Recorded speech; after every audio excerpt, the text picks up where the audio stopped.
for those of you who don't know, Monsanto is a company in the agriculture business, and they are known for patenting different types of seeds. They've done so with cotton seeds, they've done so with corn seeds. So it's something that they have done to kind of take over the food industry, right? And they've been in the middle of a lot of different controversy, but they are also known for genetically modified foods, right? Genetically modified seeds. And a lot of our corn is genetically modified, thanks to Monsanto. Now, scientists in France just recently did a study to see what the effects of genetically modified corn are on rats, right? Now, this is really interesting because there has been a lack of scientific evidence that would indicate whether or not genetically modified foods, like genetically modified corn, are safe and okay for human consumption. So what they found was that these rats developed mammary tumors, and they also had severe damage on some of their organs, including the liver and kidney. So those are pictures indicating what happened to the rats that were fed genetically modified corn. They do not appear to be okay. It's not the picture of what I would call safe. So, of course, Monsanto is, completely debating the findings of this study. They're very, very aggressive in fighting anyone that says anything negative about them, right? But there was an excellent documentary done. It was called The World According to Monsanto. And, they talked about the lack of oversight with the FDA when it came to genetically modified seeds. So let's take a look at a part of that documentary that explains it in greater detail. The reason why GM crops are here is based on a deception that occurred in the FDA. They said that these foods are not different. They use the word substantially equivalent. They use the word not meaningfully or uniformly different. And what that turned into was a terminology called generally recognized as safe, or GRAS. Typically, if something is to be considered generally recognized as safe, it needs lots of peer-reviewed published studies and an overwhelming consensus among the scientific community. With GM crops, they had neither. So, of course, Monsanto will come back and say, no, we have a bunch of studies, okay? These are studies that indicate that these foods are completely safe. However, if you do a little research into these studies, you'll find that they were in the middle of controversy because a lot of those studies were falsified. Okay. Wow. Now, and I'm sure that it wasn't scientists that Monsanto was paying to do those studies. No. They wouldn't. And I'm sure those people have no biases whatsoever. Now, during the Reagan administration, Monsanto was trying to, put out these genetically modified foods for human consumption. And it's really interesting because George Bush Sr. went to one of their factories, and look at this exchange. I think it's very illustrative of what happens in politics. When George Bush Sr. toured the company's headquarters, he was Ronald Reagan's vice president, and deregulation was this Republican administration's watchword.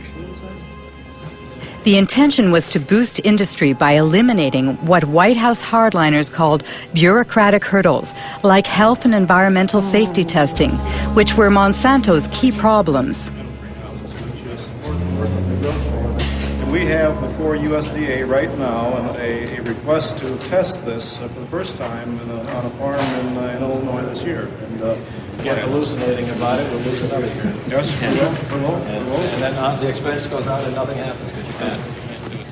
Yeah, and I would say, quite frankly, we have no complaint about the way USDA is handling it. They're going through an orderly process. They're making sure that as they deal with these new things, they do them properly. And now, if we're waiting until September and we don't have our authorization, we may say something different. Call me, we're in the dereg business. Call me, we're in the dereg business. Yeah, ain't that's the God's honest truth. Saying, hey, listen, man, don't worry about testing it in rats, et cetera, et cetera. You just call us, the Republican Party, and we'll make that thing happen for you. So what they also do is, they have these genetically modified seeds, and what they're doing is, first of all, they take out a patent for these seeds, okay? Because they do a lot of scientific research and put a lot of money into doing it, so I can understand the patents. But at the same time, they are taking conventional seeds off the market. They're striking deals with different farmers throughout the world. This is a multinational corporation. And what they're doing is they're promising that these genetically modified seeds will have higher yields. So they go into countries like India and they say, hey, look, we have this genetically modified cotton seed. It's known as BT cotton. And what it'll do is it'll not only produce a higher yield, but it is basically resistant to any type of, weeds, pests, any type of thing that would ruin your crops. So these farmers in India started signing the contracts and they started buying the seeds. Now, understand why they would do that. They're going to increase their output, they're told, Right. and they think, well, that's great, and I'm not going to lose more of my crops to all these problems that I've had in the past. So it's very enticing. But then the second part happens. So what happens is they slowly but surely start taking conventional cotton seeds off the market. So these farmers in India become dependent on buying the genetically modified cotton seed. Well, what happens then?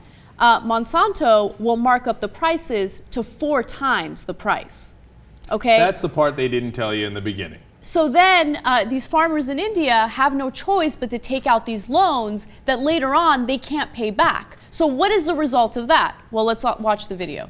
But this is the cotton growing area. The result of the BT cotton is the first year 600 suicides from June 2005 to June 2006. Second year, still today, within 6 months, 680 suicides. So it's a disaster. It's a complete disaster, yes. All these technologies, either it is GM or biotechnology, they are actually making the farmers completely dependent on the market. Because not only that you have to pay more for the seed procurement, but you have to fertilize. And this very claim that no spraying is required, no pesticide required, is also false. When Monsanto claims in advertising that GM crops are adapted for small farmers, what do you think it's? Our experience shows that it is completely false. So as he mentioned, in 1 year there were 600 farmers who committed suicide because they simply couldn't pay back their loans. They filed for bankruptcy, they lost everything, and they just had nothing else to turn to.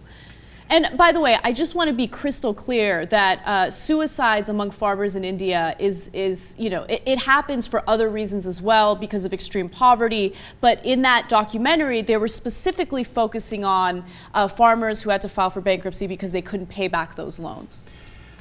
Now, people are so concerned that in Norway, they have started a new holding center that's partly buried underground, partly above ground, that can withstand almost anything, to keep our original seeds, ones that have not been genetically modified.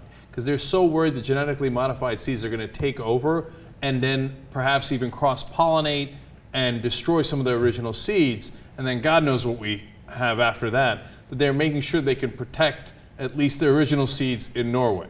Mm-hmm. So it's worse than you realize. And unfortunately, when you dive into a lot of these multinational corporate stories, it gets worse. It doesn't get better. And I know, we gave you, a quick rundown of what's happening with Monsanto, and this is by no means new news. But that study with the tumors is important, right? Because this is the kind of stuff that our FDA should have been doing, not researchers in France. I'm happy researchers in France are doing it, but it's ridiculous the lack of oversight we have in our own country, especially when it comes to the food that we consume. Now, think about all the stories we've told you on the Young Turks where politicians get influenced by the money that they take. Now, you think some of that influence isn't going to affect the FDA or other government agencies? It's affected almost every government agency. So you think that perhaps some things get authorized when they shouldn't be? Of course they do. So is this one of those cases? Well, we'll have to see over time, but this new research from France is not encouraging. And a spokesperson from Monsanto did have a reply to this study. He says, numerous peer-reviewed scientific studies performed on biotech crops to date, including more than 100 feeding studies, have continuously confirmed their safety as reflected in the respective safety assessments by regulatory authorities around the world. It's shocking that they would say that. Yeah. Huh, interesting. Okay, well, duly noted.